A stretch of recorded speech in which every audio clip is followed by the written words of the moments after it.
Respect is not given. It's not a gift. It's not a favor. It's a mirror. People treat you the way you treat yourself, and most don't even realize that. If you walk into a room unsure of your worth, doubting your voice, shrinking yourself just to not upset anyone, people will feel it.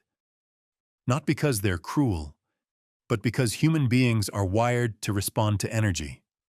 And your energy says everything before your mouth does. So when you wonder, why don't they respect me? Ask first, have I respected myself in front of them? Because you cannot fake presence. You cannot fake conviction.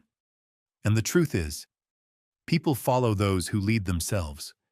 You see, the ones who get respected effortlessly aren't necessarily louder, richer, or more dominant.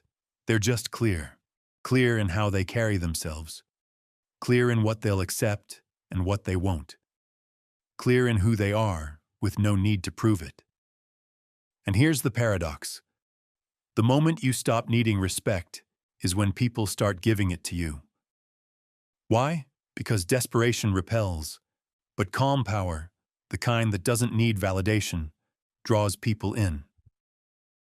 Think about the people you admire most, the ones whose presence makes others quiet down, sit up, pay attention. They don't beg for attention. They don't ask for respect. They demand it, not with noise, but with how they move, how they speak, how they are. You don't have to shout to be heard. You just have to believe that your voice matters. And when you do, everything changes. People sense it. The room shifts. The tone changes. You stop chasing and start attracting. But it starts with a choice.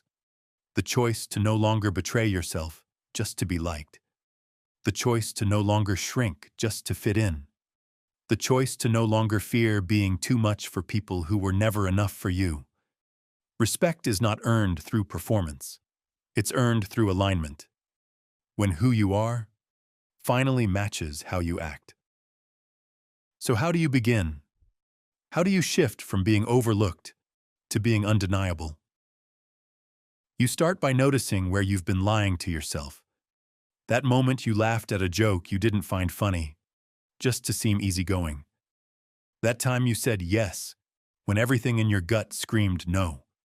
That relationship, that job, that situation you tolerated, not because it aligned with your values, but because you were afraid of being alone. Every time you abandon yourself, respect fades, not just from others, but from within. Because deep down, you know when you're betraying your own standards, and people can feel it too. They might not say it out loud, but they sense it in your posture, your eyes, your tone. And that silent erosion of self, that's what kills respect. But here's the good news. The moment you decide to stop lying, to others and to yourself, everything begins to shift. People may not agree with you. They may get uncomfortable. They may call you difficult, arrogant, cold. Let them. Because the ones who label your self-respect as ego are the ones who benefited from your lack of it. You don't owe anyone your silence. You don't owe the world your compliance. You owe yourself the dignity of being real. Because nothing commands respect more than someone who tells the truth, especially when it's inconvenient. And when you live like that, unapologetically aligned, you scare some, but you inspire many. You walk into a room and don't just exist. You anchor it. You don't react to everything, because you don't need to prove anything. That's the presence of someone who leads themselves. And leadership isn't about controlling others. It's about mastering your internal world. That's where it starts. Not in the mirror, not in a book, not in a quote, but in that quiet moment when you choose yourself, fully and without negotiation. Part 3. Respect doesn't begin with power. It begins with posture. The way you walk into a room, the way you carry silence, the way you say no without explaining yourself. Real respect is earned not by screaming louder, but by standing still while the world screams around you. Think about it. The people you respect most, are they loud? Do they chase attention? Overshare? Try to be liked by everyone? Number, they are rooted. Clear. Unshakable. They don't need to take up space. They are the space. And here's the paradox most people never understand. When you stop trying to be liked, people start liking you. When you stop chasing, you become the one others chase. It's not because you're playing a game. It's because you've stepped out of the game entirely. You're not auditioning anymore. You're not adjusting yourself like clay to every room you enter. You're not shape-shifting your tone, your smile, your values, just to fit. And that kind of authenticity? It's magnetic. Because in a world full of performers, the one who's real becomes the rarest presence in the room. You don't need to raise your voice to be heard. You don't need to argue to be understood. You don't need to please to be accepted. Because when you own who you are, truly, you send a silent message. I respect myself enough to not beg for yours. And that message, it echoes. It's felt before it's heard. It moves people before you speak. You don't have to dominate. You just have to demonstrate. Not dominance, but depth. And in that depth, people don't just see you, they feel you. Part 4. People don't respect perfection. They respect consistency. You don't have to be flawless to be respected, but you do have to be real. Predictable in your values. Firm in your yes. Immovable in your number. You want others to treat you seriously? Start by treating yourself seriously.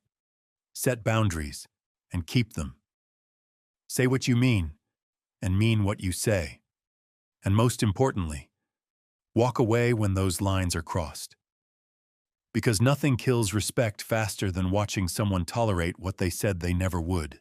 Every time you accept less than you deserve, people notice. Every time you laugh at a joke that insults you, they notice. Every time you stay silent just to avoid discomfort, they notice. And even if they like you more in the moment, they respect you less in the long run. Respect isn't earned by sacrificing your dignity.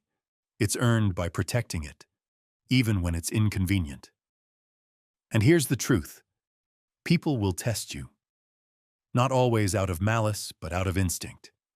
They want to know what you're made of. They want to feel your backbone. They want to know if you stand for something, or if you'll bend to everything. And the way you teach them, not with words, but with action, with stillness, with walking away when it matters most. Sometimes the most powerful sentence you can say is nothing at all, just the quiet sound of your absence. That's when people start to wonder, did I just lose someone valuable? And if you carry yourself like you're valuable, the answer will be yes. So stop explaining yourself to people who don't listen. Stop proving yourself to people who won't see. Stop begging for what you could command, if you simply stopped chasing it. You are not here to be liked by everyone. You are here to be respected by the right ones. And the right ones? They don't need to be convinced. They just need to feel your standard and decide if they can rise to meet it. Part 5. Respect starts with how you see yourself, when no one's watching, when you're alone with your thoughts, when there's no audience to impress, no compliments to collect, no eyes to perform for. In that silence, do you stand tall or do you shrink? Because here's the secret most people miss. The world mirrors what you project. And if you see yourself as average, replaceable, or unworthy, the world will agree. Not because it's true, but because you're teaching them how to treat you. Every time you tolerate disrespect, you teach people that your respect is optional. Every time you let someone drain your energy and stay silent, you send a message. My peace is negotiable. But the people who command respect, they carry themselves like they matter, even before anyone agrees. They don't wait for permission to feel confident. They decide they are and act accordingly. It's not ego, it's ownership. Ownership of their time. Ownership of their emotions. Ownership of their presence.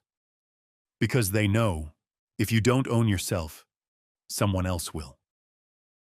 So ask yourself, where are you giving away control of your identity?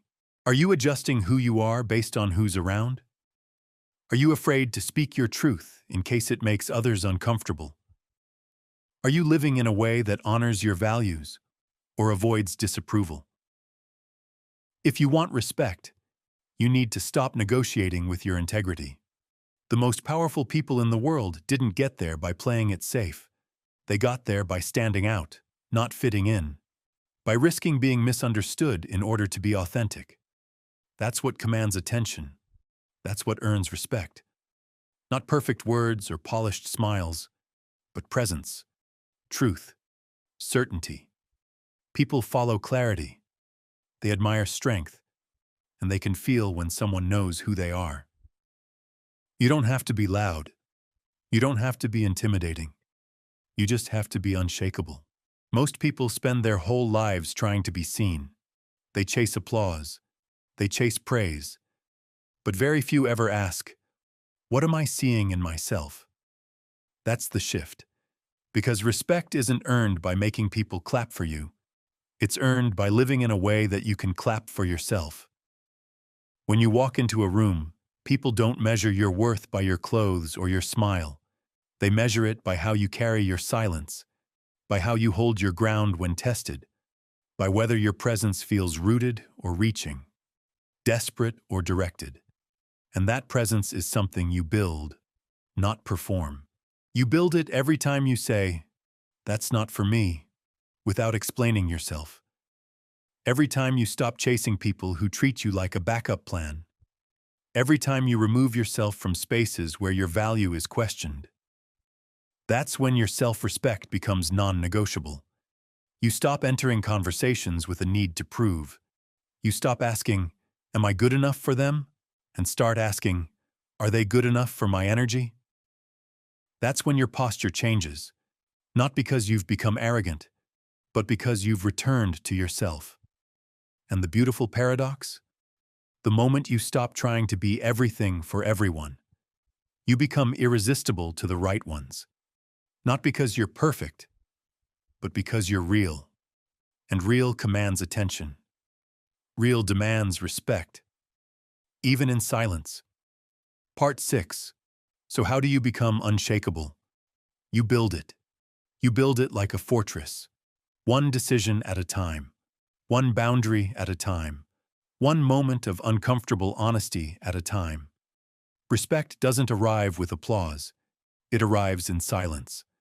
In the quiet moments when you say no to what doesn't serve you. In the inner victories no one else sees. It's not about proving anyone wrong. It's about proving yourself right. Because when you walk through life trying to win everyone over, you lose your edge. You lose your fire. And worse, you lose you.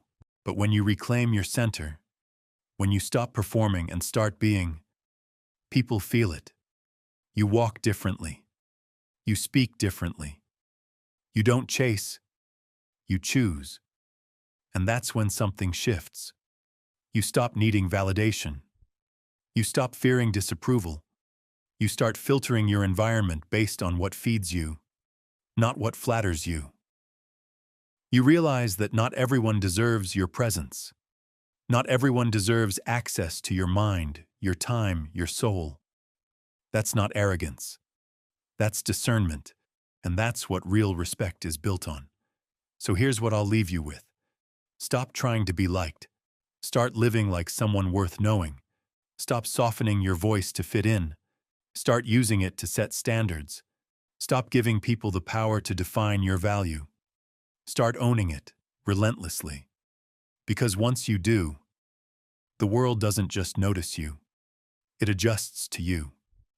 Respect is not about making people see your worth. It's about refusing to hide it. So walk like you're enough. Speak like your voice matters. Stand like your truth is solid. And when they look at you, let them see someone who doesn't need to be respected, because they already are.